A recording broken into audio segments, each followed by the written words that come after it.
All right, we're back. We're on page 85 of math analysis, and we are still solving trig equations, but now we're trying to do it on a closed interval instead of solving for like all x that make it true.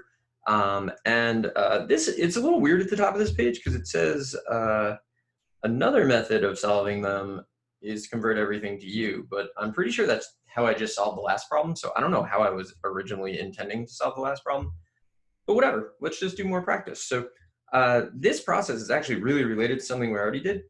And it was this type of problem where we wanted to find the domain of a composition of a trig function, inverse trig function. So the domain is kind of a tricky issue, right? Because you can only do the inverse cosine of something between -1 and 1. So what we essentially did in those problems was we would basically say let u equal x minus 3 over 5. And we know if we're doing the inverse cosine of u, that means that u is going to have to be between -1 and 1. And if that's the case, then our x minus 3 over 5 must be between -1 and 1. So -1, x minus 3 over 5, and then 1. So I'm going to multiply by 5. So I'm just going to deal with the left, right? Multiply by 5 is -5, add 3 is -2. And then multiply, so now I'm dealing with the right. Multiply by 5 is 5, add 3 is 8, like this. Now, the issue that we ran into here, because we're actually doing this problem, we're not just showing that it's kind of the same. The issue we ran into on these is like maybe sometimes when you're simplifying, you have to knock out the endpoints or the middle, right? So either we're going to lose 3 or we're going to lose -2, -8, or +8, or we'll lose nothing. So I'm going to actually do the problem. So for these, you would draw a triangle. And then in the triangle, you have an angle theta. And for theta, the cosine of theta is x minus 3 over 5. So adjacent should be x minus 3, and the hypotenuse should be 5. And then the missing side, kind of a Pythagorean theorem. Ooh, why did that make an auto shape? And then, what's happening? So I like lost the top of my 5. And then you can't back your way out of auto shapes. It doesn't make any sense. Like if you hit the like undo, it just ignores you and does its own thing. So, okay, so this will be 25 minus, and if you remember, it doesn't really pay to expand that. Leave it as is. So we're trying to find sine of theta. So sine of theta, which would be the radical thing, which is opposite over hypotenuse. So there's no reason to change our domain. So the domain in this particular problem is just going to be this. If we'd been asked for the cosecant, right, that'd be the reciprocal of this, then the endpoints wouldn't work because they would make the denominator equal 0. But right now they're just making the numerator equal 0, and that's totally fine. So it's a similar process. So let's see if we can kind of convert some things, right? So I think that this is, when you get to calculus, this is one of the things that people forget to do. So like they make their u-Substitution, they do the whole problem, they forget to convert their bounds, right? So if I am telling you that u is equal to this, but the bounds are x values, so actually this feels like a job for a highlighter. This is x, but we're converting everything to u, right? So if, I usually do like an if type of thing. So if x is -6, then u is going to be pi over 4 times -6, -3 pi over 2. And then if x is 8, then u is going to be pi over 4 times 8, which is 2 pi. So our problem in terms of u is going to have this interval to deal with, -3 pi over 2 less than or equal to u less than or equal to 2 pi. Then what we'll do is solve the whole problem, get answers for u, and then we'll convert them into x's, right? If u is equal to,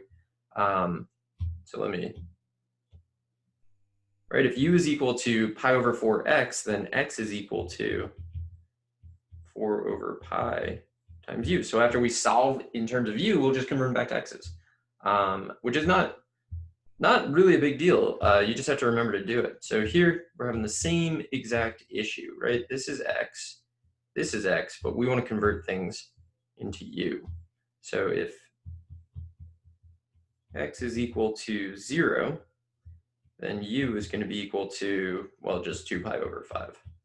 And if x is equal to 4 pi, then u is going to be, gross, 4 pi over 3 plus 2 pi over 5. So that's 20 plus 6, 26 pi over 15.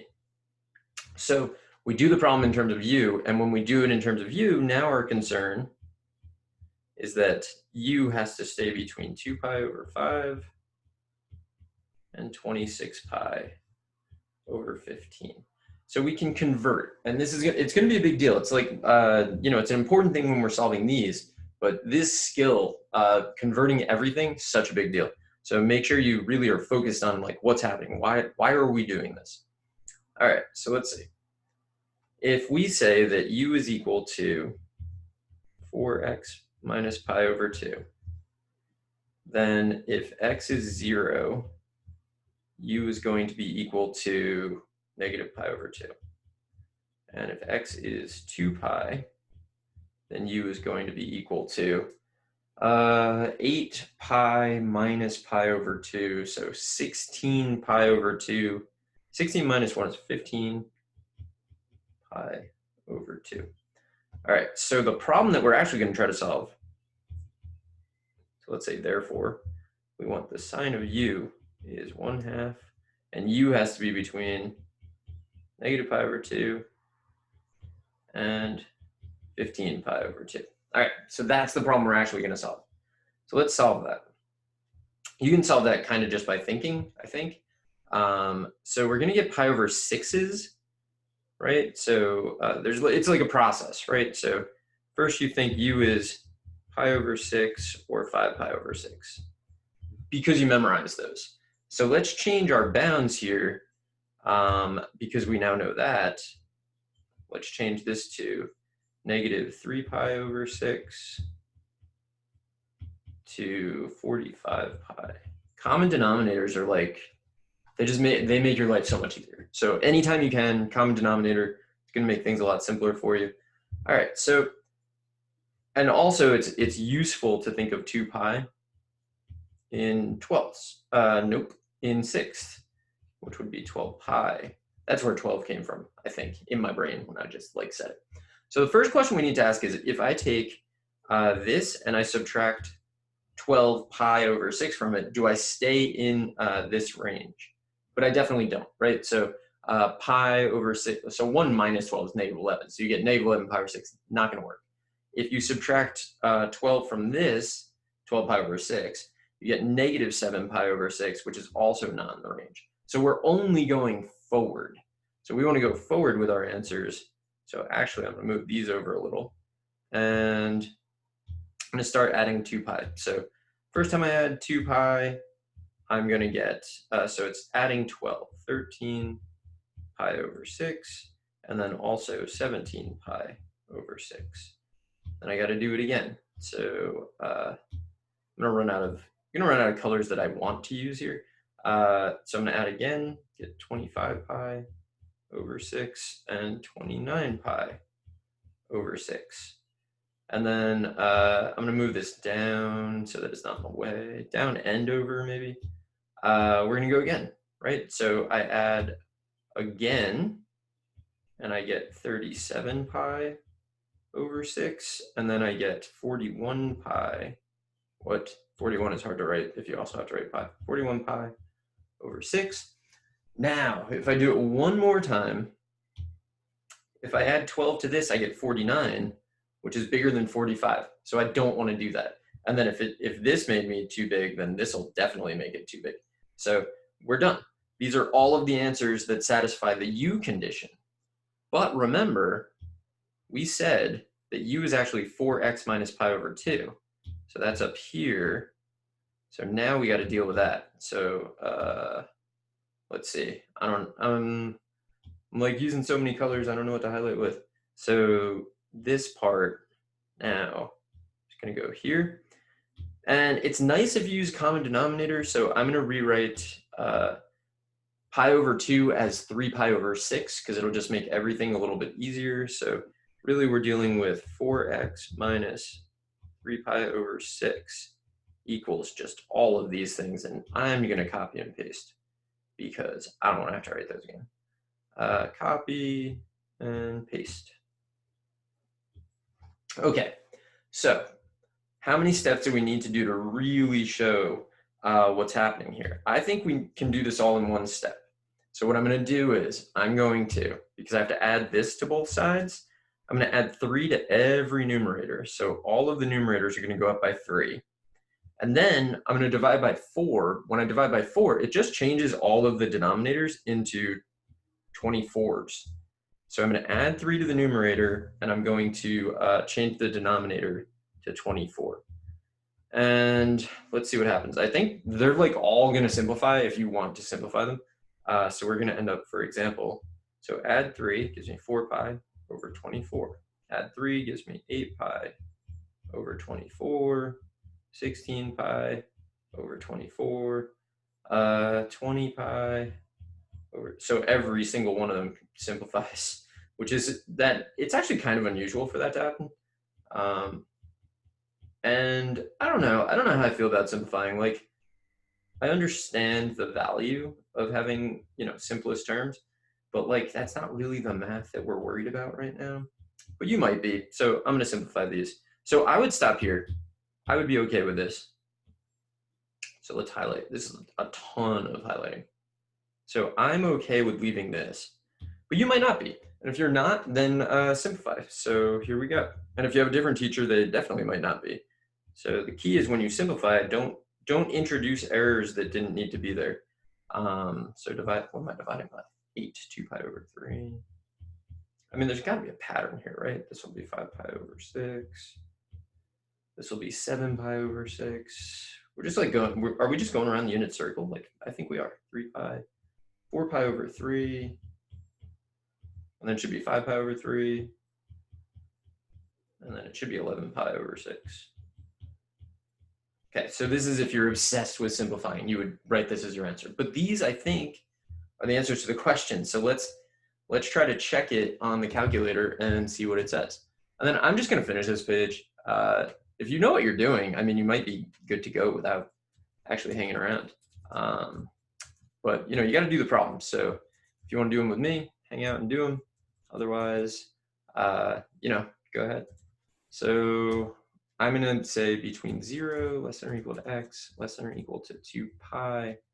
So pi over 6, pi over 3, 2 pi over 3, 5 pi over 6, 7 pi over 6, 4 pi over 3, 5 pi over 3, 11 pi over 6. We got it. So this method works. And it's really organized and really neat, and I really recommend it because it also kind of like scales up into calculus when you learn some stuff in calculus. U-substitution is a big, big deal when you're dealing with calculus concepts. So let's see if we can do this problem. And then obviously I'm not going to do 2 pages in one video, so then we'll be done. So here we go. U is equal to x over 5 plus pi. So I got to change my bounds. So if x is negative 5 pi, then u is going to be negative 5 pi over 5 is negative pi, plus pi is 0. If x equals 10 pi, then u is going to be 10. So 10 pi divided by 5 is 2 pi, plus pi is 3 pi. Okay, so now if you think about it, cotangent, just based on the graph, I think it's good to think of this. Cotangent kind of looks like, I don't know, like this is a really crummy version of cotangent. But the key is like you only get one solution per period. So I'm only expecting to get like at 3 solutions. I'm expecting 3 solutions to this problem. And that's like a good thing to know going into the problem. Why am I expecting 3? Because I'm going from 0 to 3 pi and the period of cotangent is pi. So there should be 1 per period, and there's 3 periods, so 3 solutions. So the problem I'm going to try to solve is, so the problem that like I should solve is cotangent is equal to negative root 3 over 3. I'm actually going to solve tangent of u is equal to the reciprocal of that, which is just negative root 3. I'm going to solve that between 0 and 3 pi. All right, so what values make that true? Well, it's tangent and it's negative. So tangent negative is here and here. And I know that it's a pi over 3, so I'm going to say that u equals 2 pi over 3. It can also equal 5 pi over 3. And then what I'm going to do is I'm going to add 2 pi. So when you do the u-substitution, everything just goes back to like the normal thing that you're doing. So like basically I'm adding pi every time, but in my mind I'm really adding 2 pi. So here I'm going to add 2 pi. Let me change color. I'm going to add 2 pi to the first one, and it'll give me, so that's 6 pi, so 8 pi. And then, you know what I forgot to do that would have made my life easier? And I'm going to do it right now. I'm going to rewrite this as 0, 9 pi over 3. So I actually know that I can stop, right? Because if I add anything to the values that I currently have, I'm out of the range, right? And also I was expecting only 3 solutions, and I have 3 solutions. So now what I want to do is go back. So this is what u is actually equal to. So we're going to take this and sub it here and get ourselves a problem. So I'm going to rewrite pi as 3 pi over 3. So it's, what is it? X over 5 plus 3 pi over 3, which is just pi, is equal to, let's copy and paste. Copy and paste, man. This is where it's at. You should, I don't know, I'm not like recommending that everyone just switch over to using an iPad all the time, but like pretty sweet. Like maybe consider it. So what I'm going to do is subtract 3 from the numerator and multiply the numerator by 5. So I got to do 2 things. So subtracting 3 gives me negative, and that'll be solving for x. So I'll get -1 times 5 is -5 pi over 3. Then 2 times 5 is 10 pi over 3. And then 5 times 5 is 25 pi over 3. So these should be my answers. And I'm going to check it and see if we did everything right. That'll be it. So let's find out. So go to calculator and see what we get. I think we got it. I'm going to use just solve cotan of x over 5. Although sometimes the calculator, I mean, solving trig equations is like a weird process. So sometimes the calculator cannot give you exact values, and that's very annoying. And when it does that, you have like a lot of tools that you're just, what is happening? Am I in the right mode? Oh, cotan, not cosine. Holy cow. I don't know what's happening there. Oh, I mean, it's giving the exact answer. I know exactly what's happening. Oop, forgot to limit it. 0, nope, -5 pi less than or equal to x less than or equal to 10 pi. So -5 pi over 3, 10 pi over 3, 25 pi over 3. We got it. So it takes a little getting used to, I guess. But if you are good at solving those equations, you know, the famous ratios, if you know all your famous ratios and what angles they go with, this type of problem is a moderate challenge. It's still a challenge, but like it's only a moderate challenge. Do your u-substitution, solve the problem that you know what you're doing. And anyway, I'm going to end this, and I'll come back in the next video and do some more. So I will see you there.